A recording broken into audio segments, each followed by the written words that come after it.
Hello everyone, Namaste, Sat Shri Akal. Today I am going to show you the whole process of work visa for European countries. बहुत सारी लोगों की queries आ रही थी कि लोग यूरोपियन कंट्रीज के वर्क वीज़ा की प्रोसेस को समझना चाह रहे थे और मेरे लिए भी कई बार कॉल्स पे सारी चीज़ें बार बार रिपीट करना थोड़ा मुश्किल हो रहा था कि प्रोसेस को पूरा समझाया जाए। मोर ओवर कि मैं भी ये चाहता था कि आप लोगों के साथ कोई भी इस तरह का कोई ऐसा ना हो कि कल को आपका फाइनेंशियल लॉस हो, तो आप पूरी प्रोसेस को समझ लें, राइट। चाहे आप किसी भी एजेंट के थ्रू आप करवा रहे हैं या रिक्रूटर के थ्रू करवा रहे हैं या आपके कोई डायरेक्ट लिंक है, तो आपको ये मालूम होना चाहिए कि वर्क वीज़ा की यूरोपियन कंट्रीज की पूरी प्रोसेस क्या है, ठीक है। क्योंकि कई बार क्या होता है कि आपके पास डॉक्यूमेंट्स आ गए लेकिन आप उसकी प्रोसेस को पूरा नहीं समझ पा रहे और एम्बेसी में जब आपकी फाइल सबमिशन होती है तो उसके बाद आपको रिफ्यूज़ल का फेस करना पड़ता है, राइट। और रिफ्यूज़ल्स के रीज़न कई बार तो ये आते हैं कि आपके डॉक्यूमेंटेशन में ही कमी है, चाहे वो एम्प्लॉयर साइड से हो चाहे आपकी साइड से हो। और कई बार ये होता है कि एम्बेसी के ऊपर प्रेशर भी बहुत होता है कि कितने सारे लोग आ रहे हैं, क्या आ रहे हैं, तो वो एक अलग इशू है, राइट।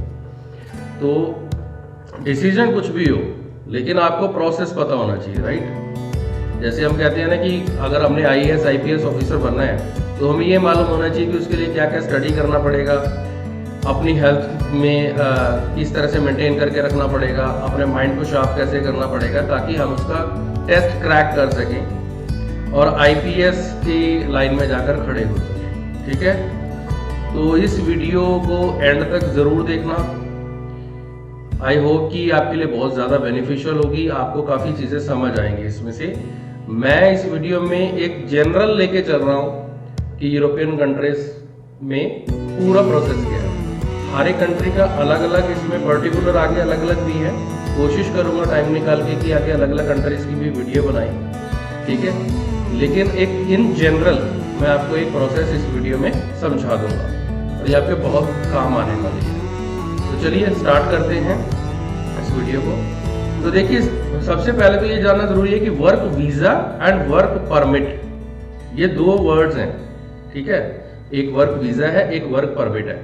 तो वर्क परमिट क्या है बेसिकली फ्रेंड्स, कि जो आपको एम्प्लॉयर से डॉक्यूमेंट्स मिलते हैं काम करने के लिए, जिसमें कि ऑथराइज कर रहा है वो कि आपको एज एन एम्प्लॉय वो आपको हायर कर रहा है, एक कॉन्ट्रैक्ट आपको दे रहा है प्लस सपोर्टिंग डॉक्यूमेंट्स दे रहा है वीजा फाइलिंग के लिए। ये तो हो गया आपका वर्क परमिट, ठीक है। दूसरी क्या चीज है, वर्क वीजा। अब आपको परमिट तो मिल गया कि आज ये आप जा सकते हो, या आपको कल को TRC कार्ड भी वो अप्लाई करवा देगा, वो कंडीशन में मेंशन करके देगा। लेकिन उस कंट्री में तभी जा पाओगे आप जब आपके पास वर्क वीजा होगा उस कंट्री में एंटर करने के लिए। Clear? I hope I am clear now. तो वर्क वीजा लगवाने के लिए आपको क्या है, वर्क परमिट की, यानी कि कोई एम्प्लॉयर की जरूरत है जो आपको वर्क पेपर्स भेजेगा, कॉन्ट्रैक्ट देगा या और सपोर्टिंग डॉक्यूमेंट्स देगा, जो कि सभी डॉक्यूमेंट्स वीजा फाइल करने के लिए जरूरी है, ठीक है। तो इसकी प्रोसेस में सबसे पहला क्या काम आ गया कि आपको कोई एम्प्लॉयर चाहिए जो आपको ये डॉक्यूमेंट्स दे, आपको जॉब प्रोवाइड करेगा, ठीक है।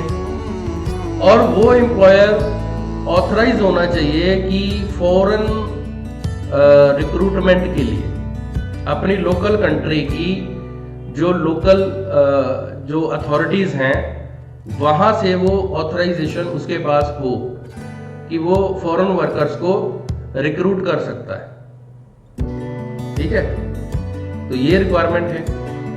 अब इस प्रोसेस में आपको क्या करना है कि सबसे पहले तो आप कोई टारगेट कंट्री चूज करेंगे।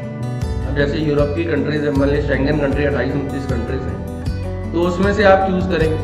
कोई पोलैंड जाना, ऑस्ट्रिया जाना, हंगरी जाना, स्लोवाकिया, जर्मनी, फ्रांस, स्पेन, चेक रिपब्लिक या लातविया, नॉर्वे, डेनमार्क, जो भी कंट्री आप डिसाइड कर रहे हो। और डिसाइडिंग फैक्टर्स क्या क्या हो सकते हैं आपका कोई नोन टू वहाँ रह रहा है या आप किसी एजेंट या रिक्रूटर के थ्रू करा रहे हैं, तो वो एक बैच बना के भेज रहा है ना, ये काफ़ी सारे फैक्टर हैं, ये आपके ऊपर डिपेंड करते हैं। और वहाँ की उस कंट्री की आप ज्योग्राफी देखो, डेमोग्राफी देखो, वहाँ की लैंग्वेज देखो, वहाँ की थोड़ा सा स्टडी करो, यूट्यूब के ऊपर गूगल करो, है ना, कि उस कंट्री के बारे में थोड़ा सा जानो, वहाँ की हिस्ट्री के बारे में जानो, करंट सिचुएशन के बारे में जानो, जॉब प्रोस्पेक्ट्स के बारे में जानो, वहाँ कितनी जल्दी पीआर हो सकते हैं उसके बारे में जानो, क्या वेज रेट चल रही है उसके बारे में जानो, क्या इजीनेस है आपके प्रोफाइल के अकॉर्डिंग उसके बारे में जानो। तो ये जानने के बाद आपने कंट्री चूज कर ली, उसके बाद आपको चाहिए कोई एम्प्लॉयर, ठीक है। अब एम्प्लॉयर वो आपका जो प्रोफाइल है, सपोज आप अनस्किल्ड लेबर में हो, अनस्किल्ड काम कर रहे हो, कोई आप 10th पास हो, अनस्किल्ड हो, इंग्लिश सो आता है, ठीक है, क्योंकि वहाँ की लोकल लैंग्वेज तो एकदम से आएगी नहीं ना आपको यहाँ बैठे, तो इंग्लिश लैंग्वेज के ऊपर ही काम होता है, तो इंग्लिश सो आता है, तो आप उसी हिसाब से टारगेट कंट्री चूज कर लिया आपने, और वो एम्प्लॉयर आप ढूंढोगे कि जो आपके प्रोफाइल को सिलेक्ट कर ले, ठीक है।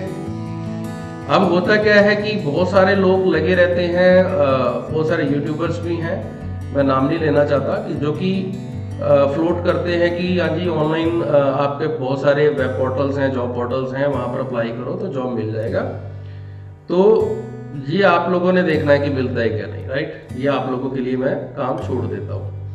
लेकिन मोस्टली क्या हो रहा है कि आपको कोई पर्टिकुलर ही रिक्रूटर एजेंट के थ्रू या जो भी वीज़ा का काम कर रहे हैं, वर्क वीज़ा का, उनके थ्रू ही एम्प्लॉयर ढूंढना पड़ता है, या आपका कोई नोन है वहाँ पर या किसी भी तरीके से, तो आपको जो वर्क के पेपर्स प्रोवाइड करवा दे वो आपको ही अरेंज करना पड़ता है। वो होने के लिए आपको क्या करना पड़ेगा, तो इस प्रोसेस में क्या होता है कि आपको एक तो डॉक्यूमेंट्स में अपने आईडी प्रूफ, अपना passport front end last page, right, कुछ कंट्रीज में सारा भी स्कैन करवा के मांग लेते हैं, और आपका एक सीवी, ठीक है, करिकुलम वाइटे आपको बनाना पड़ेगा, प्रोफेशनल वे में बनाओ, ठीक है, नहीं तो जो भी आप जो कंसल्टेंट से आप बात करते हैं तो वो उसकी ड्यूटी होती है, वो अपने आप ही करते हैं, ठीक है। प्रोफेशनल वे में सीवी बन के जाता है, इसके पास एम्प्लॉयर के पास या रिक्रूटमेंट एजेंट जो होते हैं उनके पास जाता है, वो आगे फर्दर जो मेन एम्प्लॉयर होता है उसके पास वो भेजते हैं। आपकी जो सीवी में जो लिखा हुआ है, आपका जो प्रोफाइल है और जो उनका जॉब डिस्क्रिप्शन है, यानी कि जो एम्प्लॉयर को जॉब पर पर्सन चाहिए, उसके लिए वो जॉब डिस्क्रिप्शन देता है कि मेरे को फलानी पोजीशन पर इतने पर्सन चाहिए, उनकी ये क्वालिफिकेशन होनी चाहिए, इतनी एज होनी चाहिए, है ना, मैरिटल स्टेटस ये होना चाहिए, तो ये एक्सपीरियंस चाहिए या अनस्किल्ड में चाहिए, तो इस तरह से वो अपनी रिक्वायरमेंट्स देता है। तो वो रिक्वायरमेंट्स के साथ अगर आपका सीवी मैच कर रहा है then you will get selected, right. अगर वो नहीं कर रहा है तो आप शॉर्टलिस्ट नहीं हो पाओगे। तो आपका सीवी बहुत ज़्यादा मायने रखता है, और सीवी के अंदर क्या इंफॉर्मेशन है वो बहुत ज़्यादा मायने रखती है कि आपका वर्क एक्सपीरियंस क्या है, आपकी इंग्लिश की प्रोफिशिएंसी लेवल क्या है, आपकी एजुकेशनल क्वालिफिकेशन क्या है, राइट। तो ये सारी चीज़ें सीवी में मेंशन करनी होती है। वो होने के बाद, आपकी शॉर्टलिस्टिंग होने के बाद आपके पास एक कंफर्मेशन है, यस आपका प्रोफाइल शॉर्टलिस्ट हो गया है। देन आगे काम होता है एम्प्लॉयर का या रिक्रूटमेंट एजेंट जो बीच में है, प्लस जो वहाँ के लॉयर्स हैं, जो भी अटेस्टेशन या जो भी उनका लोकल अथॉरिटी से उन्होंने पास करवाना होता है आपका प्रोफाइल को, कि ये एम्प्लॉयर इस एम्प्लॉय को फौरन से हायर करना चाह रहा है ये काम के लिए, ठीक है। लोकल अथॉरिटी से उनको अप्रूवल्स लेनी होती है। जैसे कि आप ये देखते हो कि इटली में 9 महीने के पेपर के लिए जैसे नल्ला ऑस्टा वगैरह चलते हैं ना, है ना, तो उसके पेपर सप्लाई होते हैं, राइट, तो वो निकलता है, तो वो क्या एम्प्लॉयर डालता है ना, एम्प्लॉयर के बंदे डालते हैं, ठीक है। तो इसी तरीके से होता है कि वो एम्प्लॉयर ही सारा अरेंज करवा के, एम्प्लॉयर का जो लॉयर होता है वो सारा पेपर्स करवा के देता है वहाँ से। अब आगे बात आती है कि जब आपकी जो वहाँ से अप्रूवल करा लेता है तो आपके पास क्या क्या पेपर आते हैं, वर्क परमिट के लिए क्या क्या पेपर आते हैं, ठीक है। तो एक तो सबसे पहले क्या आएगा, आपका जॉब कॉन्ट्रैक्ट आएगा, यानी कि ऑफर लेटर आएगा। उस ऑफर लेटर के अंदर आपकी सारी चीज़ मेंशन होगी कि आपको किस पोजीशन के लिए रखा गया, आपका पासपोर्ट नंबर और आपके नेम के साथ, ठीक है। कि आपको किस पर्पज़ के लिए ऑफ़र दी जा रही है, आपकी सैलरी क्या रहेगी, आपकी लोकेशन क्या रहेगी, आपका काम क्या रहेगा, उसका ड्यूरेशन क्या रहेगा, राइट, उसका वर्किंग आवर्स क्या रहेंगी, और इसके अलावा क्या फैसिलिटीज़ रहेंगी, जैसे अकोमोडेशन की, फूड की, ट्रांसपोर्ट की, each and everything will be mentioned in those papers, right.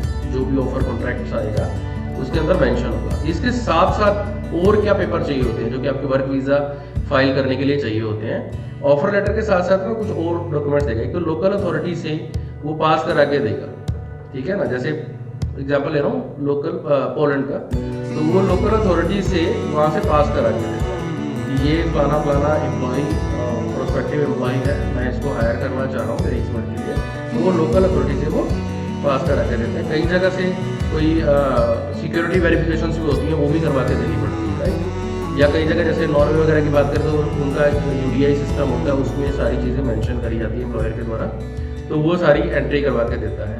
ऐसे लातविया वगैरह में बात करूँ तो उसमें भी कुछ एंट्रीज करवानी होती हैं, प्लस एक हेलो वेरिफिकेशन होती है आपके डॉक्यूमेंट्स की, वो सारी चीज़ें करनी होती हैं, ठीक है। Prior to apply for taking an appointment in embassy, और जो भी आपके पेपर सबमिशन होनी है उससे पहले की काम है, ठीक है।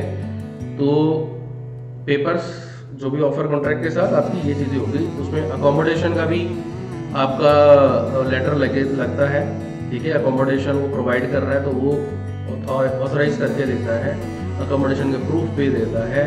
फूड का अगर दे रहा है तो वो भी एक लेटर में मेंशन करके देगा। ट्रांसपोर्ट का दे रहा है वो देगा, प्लस गारंटी लेटर देगा, ठीक है। एम्प्लॉयमेंट का गारंटी लेटर प्लस एक सेफ लीव, आपकी जब भी जॉब कॉन्ट्रैक्ट खत्म होने वाला है उसके लिए सेफ लीव के लिए आपको गारंटी लेटर में मेंशन करके देगा। तो ये सारी चीज़ें ज़रूरी होती हैं वर्क वीज़ा अप्लाई करने के लिए। इसके साथ साथ कुछ एम्बेसीज में जो चेकलिस्ट होती है जब हम वीज़ा फाइल करते हैं, तो उस चेकलिस्ट में चाहिए होता है कि एम्प्लॉयर का रजिस्ट्रेशन सर्टिफिकेट उस नेटिव कंट्री का, वो नेटिव कंट्री का रजिस्ट्रेशन सर्टिफिकेट भी लगता है एम्प्लॉयर का, ठीक है, वो भी देना पड़ता है। तो ये सारी चीज़ें जब आपके पास आ जाएंगी, मैंने क्या क्या बोला, एक तो लेटर ऑफ ऑफर यानी जॉब ऑफर का पूरा एक कॉन्ट्रैक्ट आएगा, वो चाहिए होता है, जिसके अंदर आपकी सैलरी वैलरी पोजीशन ड्यूरेशन ये सब चीज़ें मेंशन होती हैं आपके पासपोर्ट नंबर और आपके नेम के साथ। इसके साथ अकोमोडेशन के प्रूफ, फूड के प्रूफ, और कोई फैसिलिटी दे रही है उसके प्रूफ, गारंटी लेटर और एम्प्लॉयर के रजिस्ट्रेशन सर्टिफिकेट्स, और लोकल अथॉरिटी से पास करवा के वो देता है, या और भी कोई फॉर्मेलिटी है तो वो सारी करके देता है, जो कि आपकी वीज़ा फाइलिंग सबमिशन के टाइम में जरूरी होती है, ठीक है। तो यहाँ तक का काम हो गया हमारा। अब हमारे पास वर्क कॉन्ट्रैक्ट और इंक्लूडिंग जो बाकी सपोर्टिंग डॉक्यूमेंट्स है वो आ गए हमारे पास। अब हमने आगे क्या करना है, देखिए वैसे तो ये होता है कि अगर किसी आप कंसल्टेंट से करा रहे हैं उसको थोड़ा मालूम होता है कि यस अब उसने अप्लाई कर दिया है तो कितने दिन में उसके डॉक्यूमेंट्स आने वाले हैं, तो वो आपको प्रायर इन्फॉर्म कर देता है कि अब आप PCC करा लो, पूरे क्लियर सर्टिफिकेट के लिए अप्लाई करो।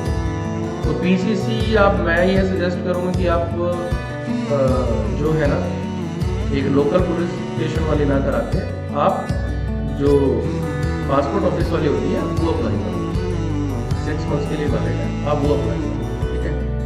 PCC अप्लाई कर दो, राइट। उसके बाद कुछ कंट्रीज की रिक्वायरमेंट होती है कि, और कुछ कंट्रीज में प्लस कुछ जॉब की रिक्वायरमेंट होती है कि you will be medically fit, तो उसके लिए आपको मेडिकल करवाना पड़ता है। तो वो भी आपका जो कंसल्टेंट होता है या आपको खुद नॉलेज होनी चाहिए, अगर आप खुद कर रहे हो तो वहाँ पर रिक्वायरमेंट है क्या नहीं, तो वो मेडिकल करवाना पड़ता है, मेडिकल की अपॉइंटमेंट लेके मेडिकल करवाते हैं। इसके साथ साथ और क्या करना है, आपने जो भी आपके एजुकेशन के सर्टिफिकेट्स हैं, जब 10th पास हो, 12th पास हो, बैचलर्स डिग्री हो, मास्टर्स डिग्री हो, तो ये आपको डॉक्यूमेंट्स आपके रखने हैं रेडी करके, ID प्रूफ्स रखने हैं आपने रेडी करके, राइट। और इसके साथ साथ आपने एम्प्लॉयमेंट के प्रूफ रखने हैं। अब एम्प्लॉयमेंट के प्रूफ बहुत ज़्यादा ज़रूरी हैं अगर आप अपने CV में मेंशन कर रहे हैं तो, क्योंकि आप जब फाइल सबमिशन कराने जाते हो एम्बेसी में अपॉइंटमेंट आने के बाद, तो आप अपना CV भी देते हो और CV में मेंशन होता है कि आपने कुछ जॉब किया हुआ एक्सपीरियंस है आपका, तो उसके सपोर्टिंग डॉक्यूमेंट्स लगाने पड़ते हैं। अब एम्प्लॉयर के डॉक्यूमेंट्स क्या क्या चाहिए हमें एक तो जॉब ऑफर लेटर, ठीक है, करंट कंपनी का। अगर प्रीवियस कंपनीज हैं कुछ आपकी एक दो, तो उनके रिलीविंग लेटर हो या एक्सपीरियंस लेटर हो। करंट कंपनी का आपका 3 to 6 मंथ्स की सैलरी स्लिप चाहिए होती है। एक हमें लेटर चाहिए होता है जस्ट लाइक एन एक्सपीरियंस की ये इतने टाइम से काम कर रहा है, ये काम कर रहा है, इस पोजीशन पे काम कर रहा है, राइट। तो इस तरह का एक लेटर चाहिए होता है, ठीक है। तो ये आपने एम्प्लॉयमेंट के ऊपर रखने होते हैं। अब इसके साथ साथ हमने क्या करना होता है कि जैसे कुछ जॉब्स तो ऐसी होती हैं कि जिसमें कि एम्प्लॉयर जो है आपका आने जाने का फ्लाइट का खर्चा भी वही देता है। But most of the cases you will see for unskilled workers और स्किल्ड में भी मोस्टली आप देखोगे कि आपका आने जाने का फ्लाइट का जो खर्चा है ये आपको उठाना पड़ता है। दूसरी बात, आपको जाते ही तो एम्प्लॉयर पैसे नहीं देगा, कुछ दिन काम कराएगा, उसके बाद कुछ एडवांसेस वगैरह दे सकता है वीक के बाद या फोर्टनाइट के बाद या 15 दिन के बाद। अदरवाइज तो लगा के चलो कि मंथली बेसिस पे देगा आपको। तो एम्बेसी की क्या रिक्वायरमेंट होती है कि एक महीना सपोज चलो कि एक महीने के लिए अगर अकोमोडेशन तो कंपनी प्रोवाइड कर रही है, लेकिन जो खाने का खर्चा है प्लस जो फ्लाइट का खर्चा है ये जो कैंडिडेट है ये कहाँ से पूरा करेगा। तो उसके लिए आपको अपना जो सेविंग्स अकाउंट है, बैंक अकाउंट है, उसमें कुछ फंड्स मेंटेन करना पड़ता है, ठीक है। आप ये शो कर सको कि यस मैं फ्लाइट टिकट भी लेने में सक्षम हूँ, समर्थ हूँ, और जो एक महीने तक का फूड एक्सपेंसेस उठाने के लिए भी मेरे पास है, ठीक है। ये बैंक स्टेटमेंट भी लगानी पड़ती है जब सबमिशन होती है, और बैंक में बैलेंस भी मेंटेन होना चाहिए, ठीक है। और कोशिश करो कि थोड़ा अर्ली स्टेज पे ही थोड़ा बैलेंस मेंटेन करना शुरू कर दो।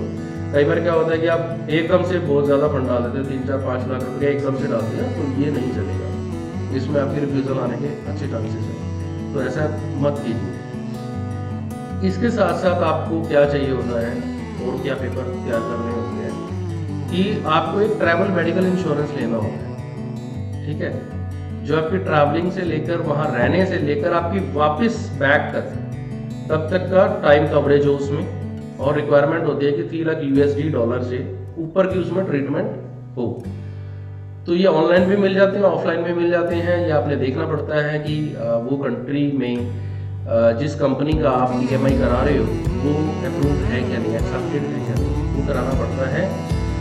नहीं तो दूसरा केस क्या होता है, अगर एम्प्लॉयर आपको मेडिकल इंश्योरेंस की फैसिलिटी प्रोवाइड कराएगा तो एक पोजेशन लेटर देता है, ठीक है। वो पोजेशन लेटर आपके पास होना चाहिए कि आप जब वहाँ पहुँचोगे तो पहुँचने के बाद वो आपका मेडिकल इंश्योरेंस वहाँ से कराएगा, ठीक है।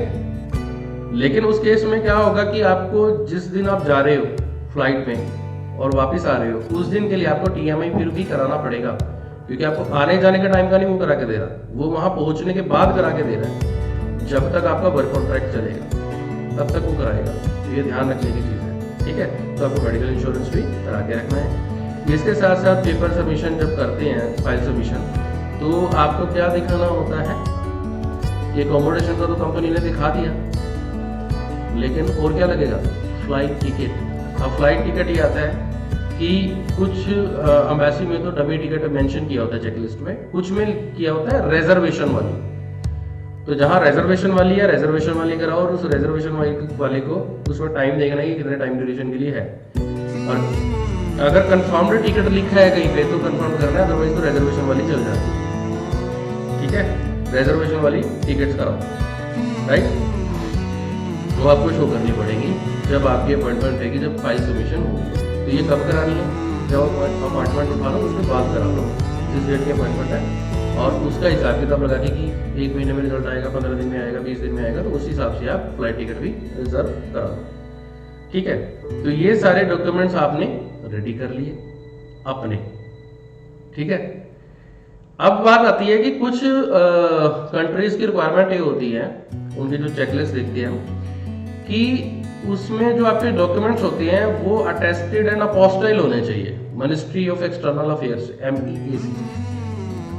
तो अगर उन्होंने ऐसा मांगा हुआ है कुछ जॉब की रिक्वायरमेंट्स के हिसाब से भी ये चलता है। आप एक्सपीरियंस फील्ड जॉब में जा रहे हो तो वो मांगते हैं, ठीक है। तो आपको मिनिस्ट्री ऑफ एक्सटर्नल अफेयर से अपोस्टाइल करानी पड़ती है। आप खुद कराओ, चाहे आपका एजेंट या रिक्रूटर जो भी है, आप वो कराएं, तो वो आपने देखना है, ठीक है। ये भी प्रोसेस का पार्ट है। अपोस्टाइल करवाने के बाद अपोस्टाइल में आपके सारे सर्टिफिकेट मांग सकते हैं, आपके आईडी प्रूफ भी मांग सकते हैं, आपके एजुकेशनल प्रूफ भी मांग सकते हैं, आपके एक्सपीरियंस लेटर्स भी मांग सकते हैं, आपकी पीसीसी भी अपोस्टाइल मांग सकते हैं, आपका मेडिकल भी मांग सकते हैं। तो ये अपोस्टाइल करवा के देना पड़ता है, ठीक है। तो ये आपने देखना है। ये सारे पेपर कवर हो गए, एम्प्लॉयर के भी डॉक्यूमेंट्स आ गए। अब आगे का काम है, आपने अब अपॉइंटमेंट लेनी है, बट अपॉइंटमेंट से पहले क्या करना है, बहुत सारे एम्बेसीज में क्या है कि आपके जो वर्क कॉन्ट्रैक्ट्स आए हैं ये वेरीफाई होते हैं, ठीक है।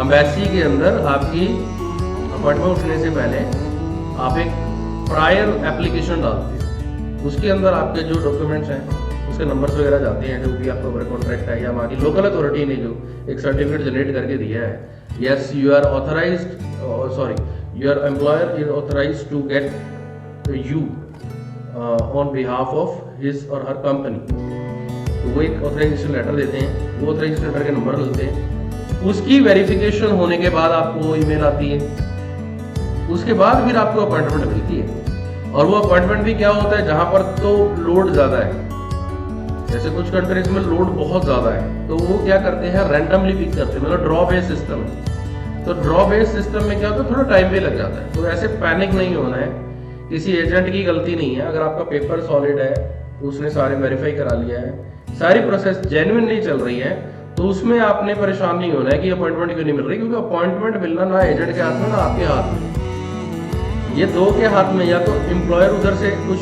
एम्बेसीज में होता है कि एम्प्लॉयर अपनी तरफ से अगर ईमेल डाल देता है एम्बेसी को, यस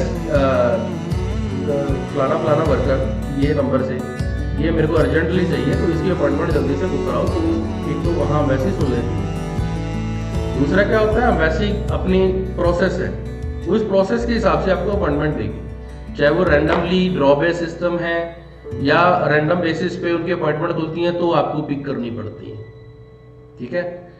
तो उसी हिसाब से ही अपॉइंटमेंट मिलनी है। अपॉइंटमेंट जब मिल जाएगी, आप पेपर सबमिट करोगे, फाइल सबमिट करोगे। और फाइल सबमिशन करने के लिए मैंने आपको बता ही दिया कि आपको क्या पेपर चाहिए, एम्प्लॉयर के सारे डॉक्यूमेंट चाहिए, प्लस कुछ उसकी जो लोकल अथॉरिटी से जो लेटर्स वगैरह सर्टिफिकेट्स वगैरह मिलने हैं वो चाहिए, अगर उनके वहाँ पे अटेस्टेशन पोस्टल कराना है वो चाहिए, प्लस कुछ कंट्रीज का जैसे अलग सिस्टम होता है, जैसे लातविया का मैं पहले बात कर रहा था कि उसमें एक हेलो वेरिफिकेशन होती है, तो वो हेलो वेरिफिकेशन करवानी पड़ती है डॉक्यूमेंट्स की। आपके एम्प्लॉयमेंट के भी डॉक्यूमेंट्स हो गए या आपके कोई एजुकेशन के डॉक्यूमेंट्स हो गए, ये सारी वो डॉक्यूमेंट्स वेरीफाई होते हैं हेलो वेरिफिकेशन, उसकी फीस भी जाती है।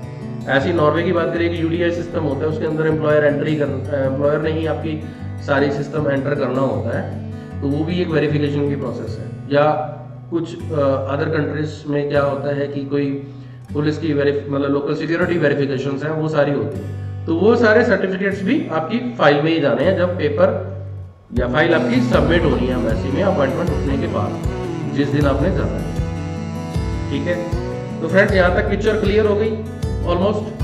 अब क्या, आपने अपॉइंटमेंट उठा लिया, आपको अपॉइंटमेंट मिल गई। अब अपॉइंटमेंट मिल गई, उस दिन आपने एम्बेसी जहाँ पर भी अपॉइंटमेंट मिली है, चाहे VFS में है या कुछ कंट्री की BLS में अपॉइंटमेंट उठानी पड़ती है, जैसे कि स्पेन है, स्लोवाकिया, ऐसी कंट्रीज हैं उनकी BLS में मिलती है, ठीक है। तो वहाँ पर आप पहुँचे, आपने अपनी फाइल लेके जानी है, एम्प्लॉयर के सारे डॉक्यूमेंट्स, सिक्योरिटी के सारे डॉक्यूमेंट्स जो उस कंट्री के हैं, या कोई वेरिफिकेशन है जैसे हेलो वेरिफिकेशन, यूडीआई सिस्टम के पेपर दिए वो, प्लस आपने अपने पेपर, अपोस्टाइल मांगे तो अपोस्टाइल, उसमें PCC, ये जो भी मैंने डॉक्यूमेंट्स आपको पहले बताए ब्रीफ में, वो सारे लेने हैं, ठीक है। और आपने एम्बेसी में एंटर कर जाना है फाइल लगा के। अब आपने क्या करना है, आप फाइल लगा ली, ठीक है। आपने एक चेकलिस्ट आपके पास होनी चाहिए, वो फ्रीली अवेलेबल है इंटरनेट के ऊपर, कोई पैसा नहीं लगता उसका, आप सर्च करोगे मिल जाएगी। तो वो चेकलिस्ट के हिसाब से आप डॉक्यूमेंट्स आपको फाइल में लगा दो। बाकी जब आपको वहाँ पर जो भी रिप्रेजेंटेटिव मिलते हैं अंदर, तो वो आपसे मांगते भी हैं भाई चेकलिस्ट के हिसाब से, अगर इधर उधर लगे भी हुए हैं तो बोलते हैं ये पेपर दे दो, ये पेपर दे दो, तो वो आपको एक ट्रांसपेरेंट फाइल लेके जाना 20 रुपये वाली, उसके अंदर लगा के वो आपने दे देनी है, ठीक है।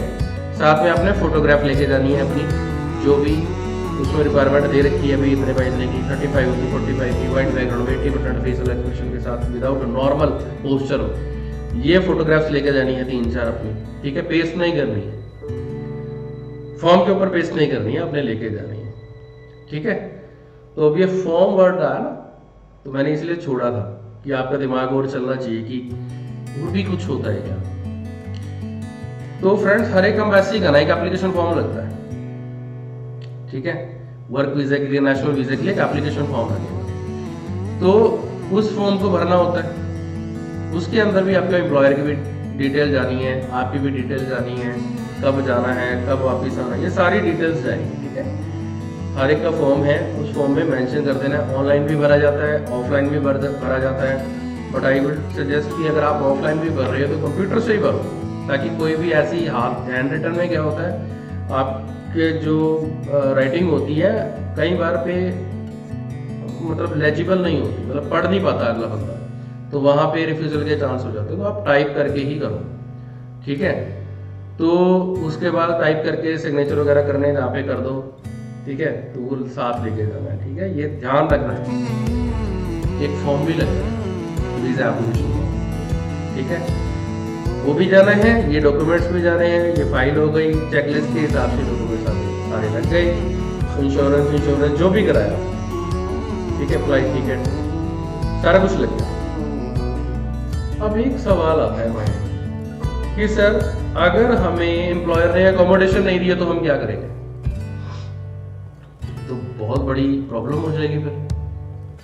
तो पहले आप ये देखो अपने कॉन्ट्रैक्ट में अकोमोडेशन को देगा है कि नहीं, और अपने जो एजेंट या रिक्रूटमेंट कंसल्टेंट से जिससे भी आप बात कर रहे हो उससे पहले क्लियर करो, क्योंकि अगर वो अकोमोडेशन नहीं दे रहा है ना तो आपको अकोमोडेशन अपनी लेनी पड़ेगी। और जब वीज़ा फाइलिंग होगी ना उस टाइम आपको प्रूफ लगाने पड़ेंगे उसके। आपको चाहे होटल रिजर्व कराओ, चाहे कोई हॉस्टल रिजर्व कराओ, तो वो आपको प्रूफ लगाने पड़ेंगे। आपके नाम से बुकिंग होनी चाहिए, वो लगानी पड़ेगी, ठीक है। ये ध्यान रखना है आपने। अगर आपका एम्प्लॉयर अकोमोडेशन नहीं दे रहा है, आपको ओनली फूड फैसिलिटी के ऊपर डाल रहा है कि मैं तो जी जब जॉब लोकेशन पे आओगे एक या 2 टाइप का मील दे दूँगा, रेस्ट अकोमोडेशन आपने खुद करना है, आपने खाने पीने रहने का अपना बंदोबस्त करो। बस मेरे पास से जब जॉब साइट पे आओगे उस टाइम 1 या 2 टाइम पे मील दे दूँगा, तो ये ध्यान रखना।